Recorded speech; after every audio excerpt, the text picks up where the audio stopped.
mas a gente batia a palma. A gente pode bater uma palminha de surdo mudo assim, né, talvez? Muito bom estar com você aqui. E aí, eu sei que muita gente veio para o começo da semana de oração. A semana de oração foi anunciada de 13 a 20. E estava todo mundo esperando o pastor José Carlos Alberto, desculpa, o pastor Carlos Alberto. E aí me chamaram para que eu pregasse. E aí eu vou explicar para vocês por quê. O pastor Carlos Alberto foi jogador profissional do time de São Paulo. E aí precisavam de alguém que jogasse tão bem quanto o pastor Carlos Alberto jogava. Aí me chamaram. Na verdade, o pastor Carlos Alberto era titular no time, mas quando o Raí foi para o São Paulo, ele virou banco, ele foi para o banco, ele era reserva do Raí. Então vamos ficar assim, o pastor era reserva do Raí e eu sou reserva do pastor. Fica assim, aí a gente fica combinado. A partir de amanhã, meus irmãos, você não pode perder. A última viagem da nossa semana de oração começa a partir de amanhã para o pastor, às 19h30. Eu quero que essa igreja cheie, assim como ela está agora. Os meninos que estão de vermelho aí, se você olhar do seu lado, alguns meninos de vermelho, eles vão estar aqui a semana toda. E a gente conta que você também esteja. E porque vai ser muito bom poder louvar a Deus com todos vocês aqui durante essa semana. Hoje é um dia especial, é um dia de tristeza para nós, né? A semana passada nós estávamos aqui para iniciar o projeto. E hoje nós estamos aqui para fazer o encerramento desse projeto. E a gente conversou com os meninos que as despedidas são sempre difíceis, né? Mas como a Daiane já falou, já estão abertas as inscrições para o Missão Carente 2014, viu? Se você quiser, entra lá no Facebook, deixa um recadinho, eu vou, que a gente vai deixar já a sua inscrição formalizada. Irmãos, dê uma olhadinha aí ao redor da igreja e vejam esse exército vestido de camisas vermelhas. Vocês estão vendo esse pessoal aí?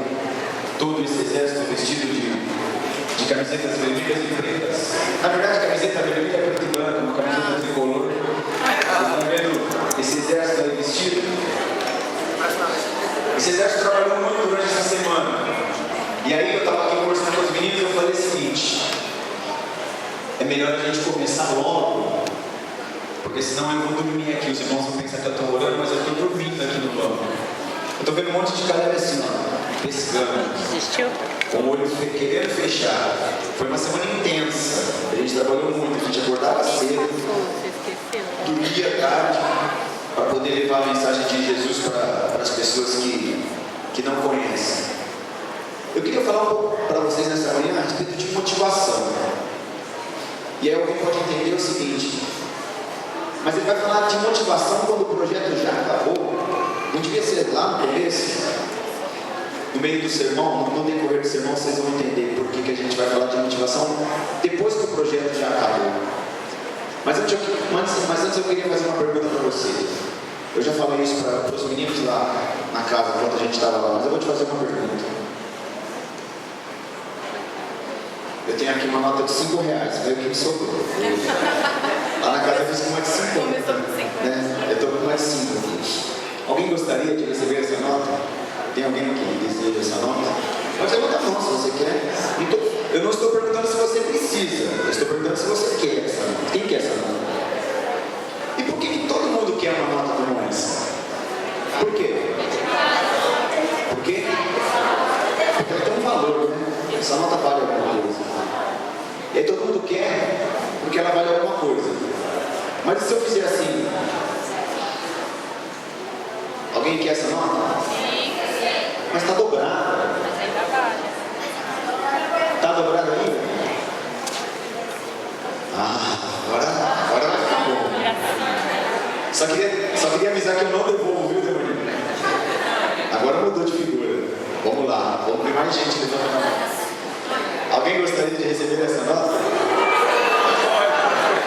Que povo interesseiro, o povo dessa igreja. Tem um bom desesperado lá no fundo. Essa aqui não é nem questão de querer, né? Essa é questão de precisar de verdade, né? Mas vamos lá, vamos continuar. E se eu fizer assim, alguém quer? Eu quero. Continua querendo? Vou até rasgar que eu quero. Vamos fazer o seguinte, então. Vou melhorar para vocês. E aí? Também quero. Alguém quer essa nota? Mais pouco, então. Então vamos fazer o seguinte. Eu vou pisar. Alguém quer essa nota? Eu. O Devanir.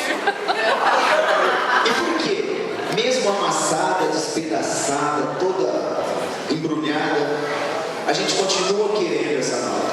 Ainda tem valor. Sabe por quê, meu irmão? Porque essa nota não perdeu o valor. E você, que está sentado aí hoje, para Jesus, você é exatamente essa nota. Não que você valha só R$100. É porque, apesar de você estar amassado, dobrado, pisoteado pelo pecado, pelas coisas desse mundo, para Deus você continua tendo o mesmo valor. Você não perdeu o seu valor para Deus. E a grande questão é: para Deus você não perdeu o valor. Depois eu vou guardar aqui no meu bolso. Mas e para você, qual é o valor de Deus? O que Deus vale na sua vida? Tem uma pequena ilustração que conta de 2 homens que foram enviados à Índia. Eles são de uma fábrica de sapatos aqui do Brasil, uma importante fábrica de sapatos do Brasil. E eles foram enviados à Índia para pesquisar o mercado. Eles foram fazer uma pesquisa de mercado, porque essa fábrica gostaria de exportar sapatos para a Índia. Esses 2 olheiros foram enviados lá para observar. Eles passaram uma semana observando. Observaram muito. E o primeiro deles respondeu via e-mail para a fábrica aqui no Brasil. E no seu e-mail dizia o seguinte: cancelem o projeto. Esqueçam de tudo que foi feito. Aqui na Índia, ninguém usa sapato. E o outro, um pouco depois desse, sem saber que seu amigo já havia enviado um e-mail, também enviou um e-mail. E no e-mail ele dizia o seguinte: apressem o projeto, dupliquem as máquinas na fábrica. Na Índia, ninguém usa sapato ainda. Meu querido, nós temos uma missão, e essa missão está na nossa frente. Como você olha para essa missão? Você olha com olhos de, é muito para mim, não vou conseguir. Você olha essa missão com Deus, eu tudo posso. Qual é a sua motivação? E eu vou explicar para vocês, principalmente para vocês, Calebs, porque que eu resolvi falar de motivação depois do projeto. Sabe por quê? Porque eu não sei o que te levou ao projeto. Eu não sei o que te levou para aquela casa, para aquele bairro, para falar com aquelas pessoas. Mas eu posso dizer alguns motivos que pode ser o motivo que te levou. Motivo número 1: todos os seus amigos se inscreveram. Eu vou ficar em casa fazendo o quê?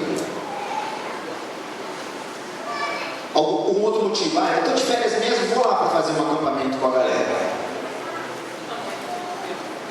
Um outro motivo: eu quero conhecer esse projeto, quem sabe um dia eu me interesse de verdade por ele. Eu sei que agora, nesse momento, a mente de todos vocês que participaram do projeto está mudada. Mas o que acontece? Eu tenho vergonha de falar de Jesus para as pessoas. Lá era fácil, porque a gente andava em 200 pessoas pela rua falando de Jesus, é fácil, né? Você falar de Jesus no meio de uma multidão. Eu não sei orar, mas lá eu orava junto com meu amigo, então ficava mais fácil. E eu queria te incentivar a não perder a sua motivação de falar de Jesus para as pessoas. E a grande verdade é que, a partir de agora, ao sairmos dos portões dessa igreja, você, Caleb, você vai estar sozinho. Você vai fazer sim parte de um grande exército, mas você vai ser um soldado que vai caminhar sozinho. E o que te motiva, o que vai te motivar a falar, continuar falando de Jesus para as pessoas? Abra sua Bíblia no livro de Marcos, no capítulo 10. Marcos, no capítulo 10.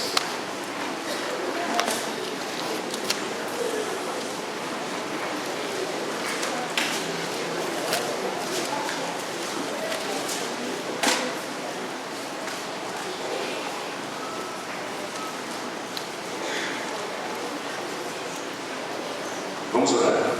Senhor nosso Deus, nós estamos abrindo a sua santa palavra. ilumina nossos corações e as nossas mentes para que possamos entender a sua mensagem. Em nome do teu Filho amado Jesus. Amém. Vamos ler do verso 46 até o verso 52. Marcos capítulo 10, os versos 46 até os 52. E aí é uma narrativa de uma história de uma cura de Jesus. A cura do cego de Jericó. E diz o seguinte: chegaram a Jericó, e ao sair Jesus da cidade com seus discípulos e com uma grande multidão, estava sentado à beira da estrada um cego, mendigo, chamado Bartimeu, filho de Timeu. Quando soube que era Jesus o Nazareno, começou a clamar: Jesus, filho de Davi, tem compaixão de mim. Muitos mandaram que ele se calasse, mas ele clamava ainda mais: Filho de Davi, tem compaixão de mim. Jesus parou e disse: chamai-o. Chamaram o cego e disseram-lhe: tem ânimo. E dizendo-lhe: tem bom ânimo, levanta-te, ele te chama. Lançando de si a sua capa, de um salto levantou-se e foi ter com Jesus. Perguntou-lhe Jesus: que queres que eu te faça? Respondeu-lhe o cego: mestre, que eu tenha vista. Disse-lhe Jesus: vai, a tua fé te curou. No mesmo instante recebeu a visão e foi seguindo pela estrada. Irmãos, o cego estava à beira do caminho. Mas nessa manhã eu quero dizer para você, meu irmão, meu querido amigo, que na beira do caminho não é o meu nem o seu lugar. A beira do caminho é um lugar para quem desistiu de correr, para quem desistiu de lutar, para quem não tem condições de lutar. O cego não tinha condições porque ele era deficiente visual. O bom samaritano também é alguém que passou, encontrou alguém à beira do caminho e foi ajudar essa pessoa. Essa pessoa estava quase morta. O teu lugar, meu irmão, não é à beira do caminho. O teu lugar é no caminho. E o caminho é quem? O caminho é Jesus. A nossa motivação para sair do lugar onde a gente está e começar a fazer o trabalho de Cristo depende daquilo que a gente escuta. No verso 47 aí, de Marcos 10, diz o seguinte: e ouvindo que era Jesus, começou a gritar. Quando o cego ouviu que era Jesus que estava passando, ele começou a gritar: Jesus, filho de Davi, tem piedade de mim. O que você tem ouvido? Qual é o chamado que Deus tem feito aos seus ouvidos? Gideão foi motivado por quê? Por um sonho. Ele teve um sonho e foi motivado a sair por causa de um sonho. Antes de entrar no deserto, Jesus ouviu do Pai: este é o meu filho amado, em quem me comprazo. Isso deu força para Jesus vencer as tribulações do deserto. Em Marcos, no capítulo 5, volta aí. Marcos capítulo 5, verso 35 e 36. Conta a história de Jairo. Jairo ouviu ao mesmo tempo duas coisas. Uma coisa que lhe tirou a esperança e outra palavra que lhe deu motivação. Marcos 5, verso 35 e verso 36. Ele ainda falava quando vieram pessoas da casa do chefe da sinagoga dizendo: tua filha já morreu, por que incomodas o mestre? Ou seja, uma palavra de desmotivação. Sua filha já morreu, para de incomodar Jesus. E no verso 36, Jesus falando. Jesus, sem entender essas palavras, disse ao chefe da sinagoga: não creia, não temas, crê somente. Meu querido, na sua vida cristã você vai ouvir sempre duas palavras: uma para te desmotivar e uma para te motivar. As palavras de motivação sempre virão de um amigo leal, do pastor da sua igreja, do ancião da sua igreja, dos seus pais, da sua mãe e principalmente de Jesus. As palavras de desmotivação virão de pessoas que não querem que você cresça na vida espiritual. Quem você vai ouvir? Quem você vai ouvir? Muitas oportunidades são únicas na vida. Marcos capítulo 10, no verso 48, diz que, leia aí, Marcos 10, o verso 48. Marcos 10, 48. diz o quê?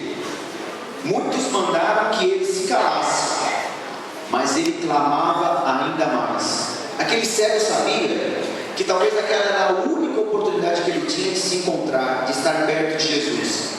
E mesmo as pessoas mandando que ele se calasse, o que ele fazia? Ele gritava mais, ele gritava ainda mais. Nós não devemos brincar com as oportunidades que Deus nos dá. Nós não devemos brincar com as oportunidades que Deus nos dá.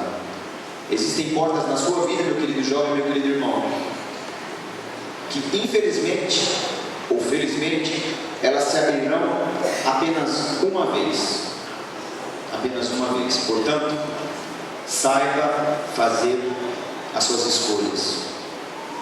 Rebeca, quando estava certa da vontade de Deus, qual foi a decisão que ela tomou? Não, Senhor, eu vou. José, apesar da sua pouca idade, ele não ficou com medo do sucesso repentino que ele obteve no Egito, e assumiu sim o governo. Jacó soube discernir entre a oportunidade que Deus lhe deu e fez o quê?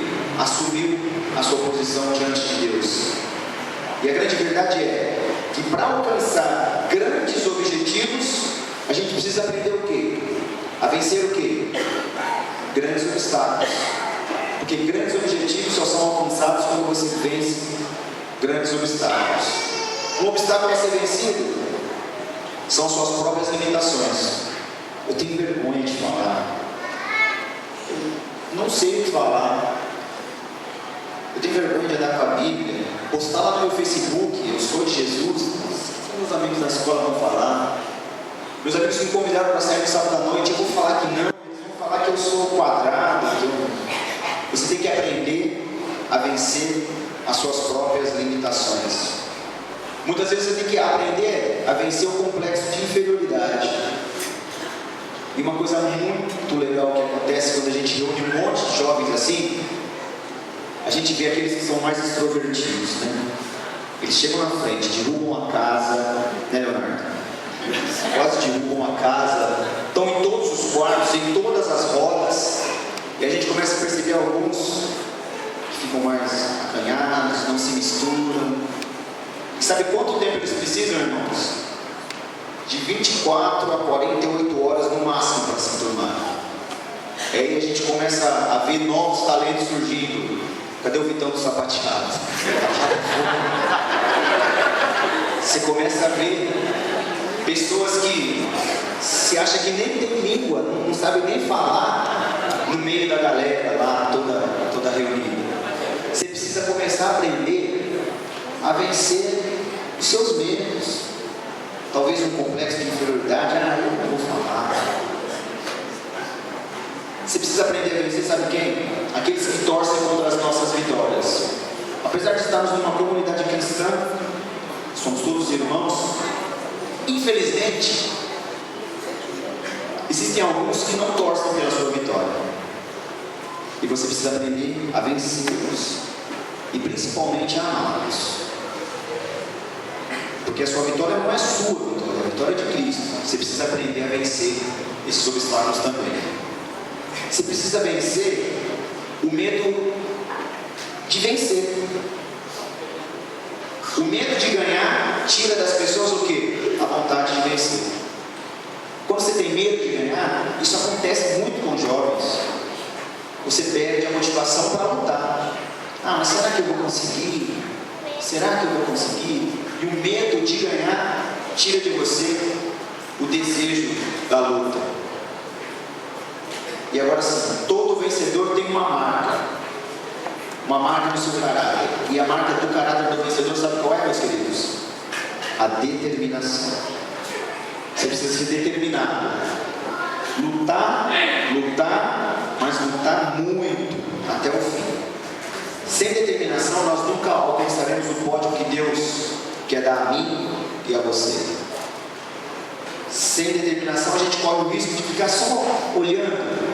Sabe quando você vê aquele povo todo trabalhando, você só fica olhando, você fala, eu queria tanto estar lá, mas você não tem determinação para vestir a camisa, para lutar, para entrar na briga. Sem determinação, você corre muito o risco de ficar só assistindo. Sem determinação você não chega a lugar nenhum na vida. Mas não basta precisar de determinação, é preciso querer. Jesus fazia pergunta às pessoas que ele curava, às pessoas com quem ele se encontrava. Jesus uma vez perguntou: o que queres que eu te faça? E o cego perguntou: Senhor, eu quero ver.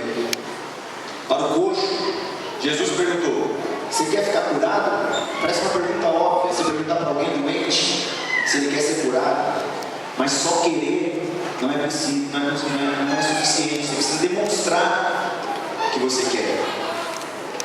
Muitos precisam enxergar. E por quê? Porque ao ser liberto da cegueira, você vai ver que isso é uma coisa tão especial, você vai querer que outras pessoas também sejam libertas. O tema da semana de oração, dessa semana de oração, que nós começaremos, é a última viagem. Eu queria que nesse momento você tentasse se lembrar da última viagem que você fez, mas aquela viagem, a melhor viagem. Tenta se lembrar